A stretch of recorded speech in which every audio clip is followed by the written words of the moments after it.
আসসালামু আলাইকুম। আজকের আলোচনা শুরু করব একটি ছবি দিয়ে।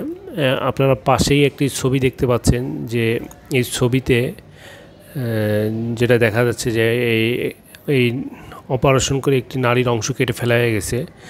যে অংশের মধ্যে শুধু দেখেন কৃমি আর কৃমি, এই সাদা যে অংশগুলো দেখা যাচ্ছে এগুলো সব কৃমি। এই কৃমিগুলো নারীর মধ্যে এত পরিমাণে হয়েছে যে নারীটা পুরোটা ব্লক, ওটা দিয়ে খাদ্য না কিছুই পাস করতো না, ফলে বাচ্চা পেট ফোলা নিয়ে হাসপাতালে ভর্তি হয়, সাথে হলুদ বা সবুজ রঙের বমি নিয়ে। এখন আসি যে আজকের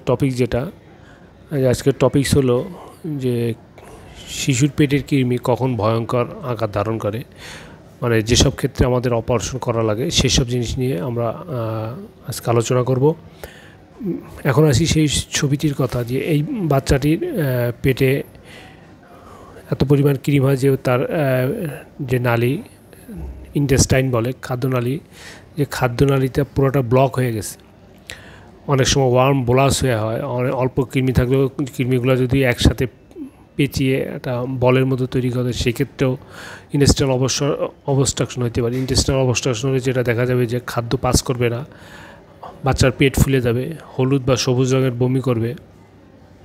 এটা কিন্তু খুব এমার্জেন্সি একটা কন্ডিশন, এবং এই কন্ডিশনে কিন্তু অপারেশন করা লাগে। এবং অপারেশন করে আমরা যদি কৃমি অল্প থাকে তাহলে একটু কেটে কৃমিগুলো বের করে দিই। আর যদি এই পরিমাণ কৃমি থাকে তখন কিন্তু এটা ওই অংশ, নারীর ওই অংশ, যে অংশ অনেক বেশি কৃমি থাকে সেই অংশ কিন্তু আমরা কেটে ফেলে দিই, তা নাহলে কিন্তু এটা বের করা যায় না। আরেকটা কেসে আসি যে কৃমি কিন্তু সুতাকৃমি যেগুলো আছে, এটা অনেক সময় দেখা যায় যে রাউন্ড যে ছোটো ছোটোগুলা, এরা দেখা গেল অ্যাপেন্ডিক্সের মধ্যে চলে যায়। অ্যাপেন্ডিক্স মধ্যে যখন যাবে, ওটা একটা ব্লাইন্ড এন্ড, ওটা জাস্ট এক মুখ খোলা এক মুখ বন্ধ, ওটার মধ্যে গিয়ে দেখা গেলো ওখানে ইনফেকশন করবে। দেখা গেলো অনেক সময় ওখানে যে মরে যায়, মরে গিয়ে ওখানে ইনফেকশন হয়, ইনফেকশন হয়ে অ্যাপেন্ডিসাইটিস তৈরি করে। অনেক সময় কিন্তু ভিতরে ঢুকে ক্যালসিফিকেশন হয়ে যায়, পাথরের মধ্যে হয়ে যায়, ইনফেকশন তৈরি করে। এই ক্ষেত্রেও কিন্তু অ্যাপেন্ডিসাইটিস হলে কিন্তু অপারেশন লাগবে। আর একটা ভয়ঙ্কর যেটা হয় সেটা হলো যে এই কৃমিগুলো অনেক সময় কিন্তু পিত্তনালীতে চলে যায়।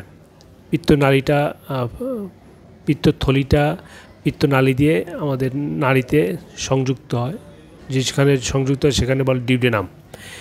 দেখা গেলো কৃমি ঘুরতে ঘুরতে ওই নালীর মধ্যে দিয়ে ঢুকে দেখা যায় যে পিত্তনালীতে গিয়ে অনেক সময় ব্লক হয়ে যায়, কারণ ওই নালীটা চিকন, দেখা গেলো ঢুকছে, ওটা আর বেরোইতে পারতেছে না, ওইখানে ঢুকে দেখা গেলো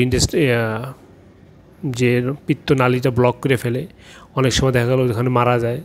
পিত্তনালী ব্লক করলে যেটা হবে, দেখা যাবে যে আমাদের জন্ডিস বেড়ে যাবে, চোখ টোক পুরো হলুদ হয়ে যাবে, কারণ পিত্তরসটা আসতে পারবে না।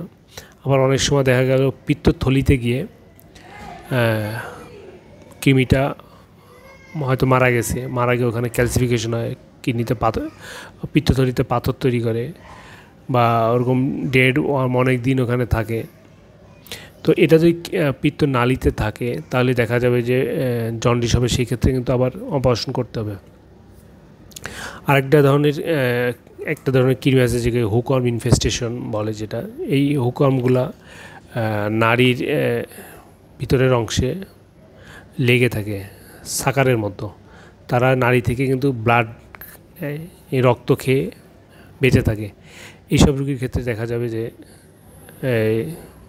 শুধু রক্ত শূন্যতা হচ্ছে, কিছুদিন পর রক্ত শূন্যতা হয়, ওটাকে রক্ত দেওয়াও লাগতে পারে।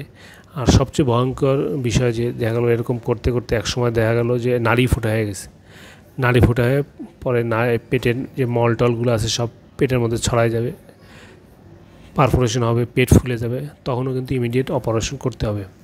তো কৃমি যদি আমরা থাকে, আমরা রেগুলার কৃমির ওষুধ খাবো, অ্যালবেন্ডাজল বা মেবেন্ডাজল, এগুলো খেতে পারি 2 বছরের অধিক বাচ্চা হলে। আর 1-2 বছরের নিচে হলে প্যারেন্টাল প্যামোয়েট নামক যে ওষুধ আছে, ওটা 80 milligram per KG body weight আমরা খেতে পারি। বছরে আমরা রুটিনলি 2 বার খাবো। ধন্যবাদ। আপনাদের যদি কৃমি নিয়ে কোনো কোশ্চেন থাকে করতে পারেন, ইনশাল্লাহ উত্তর দেবো।